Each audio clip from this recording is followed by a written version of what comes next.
get a load of this old camper we discovered parked next to us in the morning when we woke up. I don't know about you folks, but I kind of like the boxy look of the older campers compared to many of the newer styles. The next stretch of our travels will take us on a 2.5-hour drive into the heart of Manitoba. We decided to head for a park which you may remember from our previous visit here on the way in. A park called... Ladies and gentlemen, the Traveling Wildberries.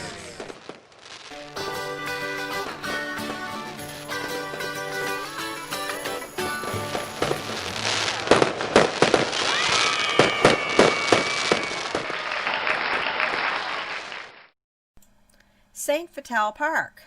That seemed like a good place to aim for, since it was within our 3-hour travel time. It is also a nice place to relax and spend the better part of the day.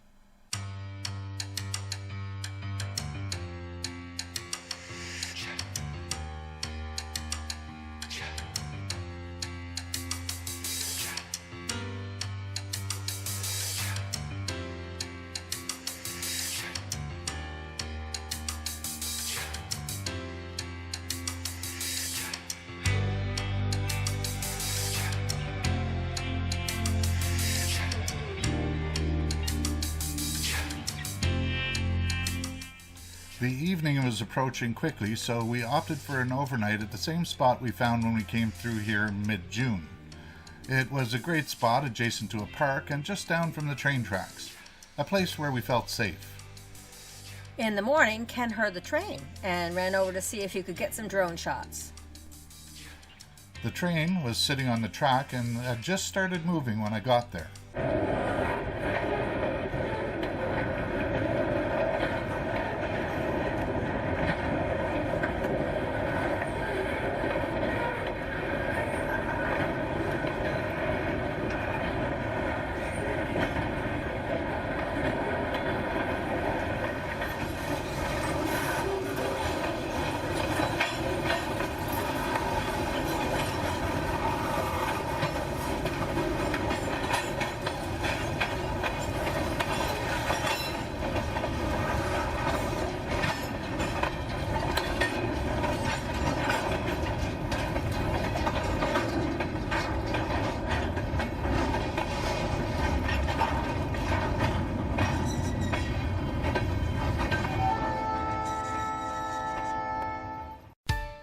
When Ken got back from getting some drone footage, we had breakfast, then took off for our next 3-hour drive. Today's drive will take us to a revisit to a place called Kenora. We decided to check out the other side of town this time, opposite to where the Muskie was located. This area has a nice beach, so we set up shop and hung out here for most of the day/evening.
We spent the night in Kenora and then took off in the morning. This next, almost 3-hour drive took us through Dryden. Look, another moose.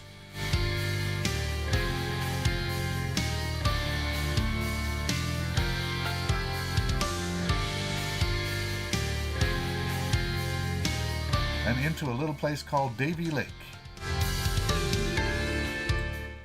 We had booked a campsite here on a nice little lake where I got some inspiration and decided to haul out my paints and do some painting.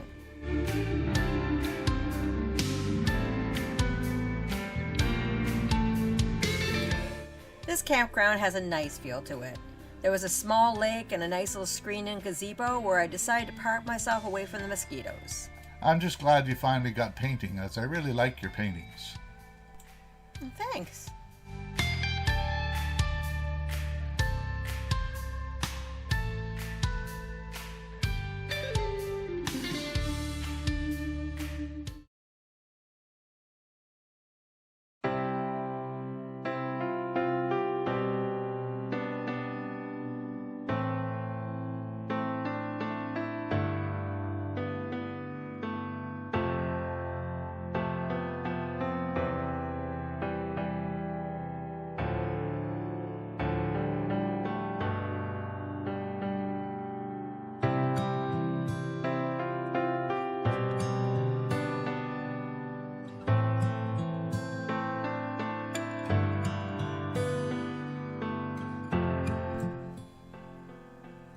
I got the raft out of the basement and decided I was going to check to see if it had any leaks. We hadn't used it in forever, so we weren't quite sure. Turns out there was one small leak, but Ken pulled a red-green on it, and voila! It was water-worthy again. For those who don't know the reference, Red Green was a show that ran on Canadian television for years. The main character, Red Green, aka Steve Smith, fixed anything and everything using duct tape. Not that either of us actually really watched the show, we just sort of knew about it. In this case, Ken used what is called awning repair tape, which is really good tape that sticks like crazy to anything. So it did the trick, actually worked as a temporary seal for the small hole in the raft. Yeah, I wasn't too worried, as I wasn't going to sail out into the middle of the ocean or some large lake, but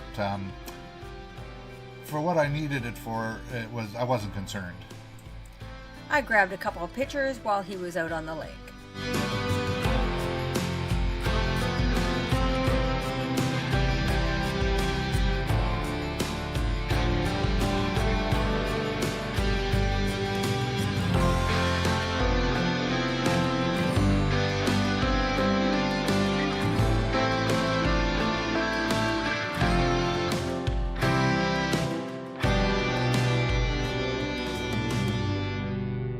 Later on, after the barbecue supper, we got some firewood and sat in front of the fire. Gotta love it. An all-around great day and evening. Tomorrow, it's off for a visit to another nice place called, not so fast. You'll have to be sure to come back and check it out. Ciao for now.